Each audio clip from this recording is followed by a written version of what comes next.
Naval Group réalise des pièces en composite de très grande dimension pour des applications militaires de pointe par le procédé d'infusion sous vide. Chaque opérateur ou chaque spécialiste a sa manière d'infuser et aujourd'hui Naval Group travaille à industrialiser le procédé et à le rendre plus opérationnel en atelier. Le projet Monocle vise à développer un outil d'aide à la décision pour les opérateurs de Naval Group, donc dédié au procédé d'infusion composite.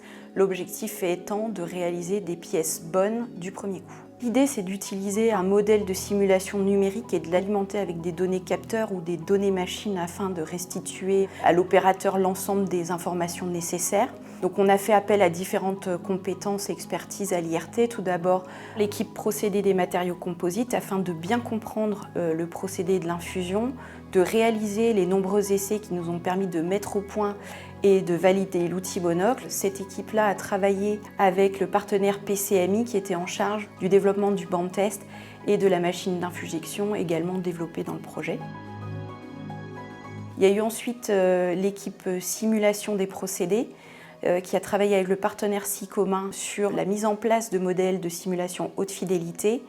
Et cette équipe a également réalisé le métamodèle qui nous permet d'obtenir un temps de calcul compatible avec celui du procédé d'infusion. Et enfin, l'expertise de l'équipe monitoring, inspection et contrôle qui a permis de sélectionner les capteurs pertinents au monitoring de ce procédé, qui a travaillé à l'acquisition et au traitement des données et ensuite à la communication entre les différents composants de la solution Monocle. L'enjeu du projet Monocle, c'est au cours d'un procédé d'infusion d'une pièce complexe, c'est d'apporter des informations utiles à l'opérateur, de sorte qu'il puisse avoir l'état de la présence de matière, de résine, à l'instant T, mais également ce qu'il va se passer dans les 10 minutes, 15 minutes qui vont suivre, afin de prédire la présence ou l'absence de défauts pendant l'infusion, de type zone sèche, et pouvoir éventuellement corriger ce genre d'anomalie avant qu'il ne soit trop tard. On a décidé d'opter pour une approche dite 5D, D voulant dire dimension. Vous avez la dimension physique, c'est le monde des capteurs, c'est le monde du système d'acquisition de données, c'est le monde du métier. Vous avez la seconde dimension qui est la dimension vraiment digitale, c'est le monde de la simulation numérique, c'est le monde de la réduction de modèles. Et puis, lorsque vous agglomérez les deux, l'un informant l'autre, eh bien, vous commencez à faire naître la troisième dimension, l'aspect jumeau numérique, où là, on va pouvoir produire un métamodèle qui, alimenté par des capteurs, va apporter des réponses supplémentaires. Ces réponses supplémentaires vont offrir une offre de service, c'est la quatrième dimension. Ce service, ici, c'est la détection de zones sèches en temps réel ou dans un temps futur proche.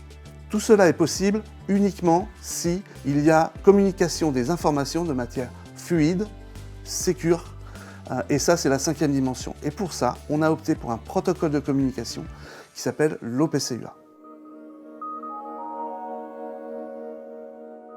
Icanto, dans le cadre du projet, a mis en place une solution permettant de rendre exploitable une intelligence artificielle. La relation avec un expert du domaine des composites nécessite de faire un pas vers le métier, de comprendre le métier et de révéler la puissance des données pour ce métier. Donc la collaboration avec Naval Group, elle est essentielle pour pouvoir délivrer les interfaces homme-machine telles que souhaitées ou telles que imaginées par Naval Group pour son procédé. Bureau Veritas a participé en tant que membre de l'IRT au projet Monocle qui nous a permis de développer de nouvelles méthodes de suivi de construction des pièces composites. Ce projet ne servira pas uniquement pour les pièces infujectées, mais aussi pour d'autres procédés de fabrication comme l'impression 3D par exemple. C'est une préparation aussi à l'avenir et les experts de terrain de Bureau Veritas pourront prochainement utiliser les résultats de données du monitoring développé dans Monocle pour qualifier les pièces composites. Le projet Monocle a permis de développer une solution prototype de l'outil d'aide à l'opérateur. Il donne satisfaction, un certain nombre de briques technologiques de pointe ont été développées dans un timing très serré et jugé ambitieux dès le début du projet. Le projet a permis de démontrer la faisabilité et l'intérêt de la méthode afin de détecter les défauts par anticipation et de pouvoir adapter la stratégie d'infusion afin de corriger ces défauts. Donc l'équipe transfert et industrialisation de l'IRT travaille actuellement avec Naval Group à l'intégration des résultats du projet Monocle. Donc avec une première phase qui est l'intégration auprès des équipes R&D procédés de l'usine de Lorient. Et à terme, l'objectif, c'est d'intégrer les résultats en milieu industriel auprès des équipes de production.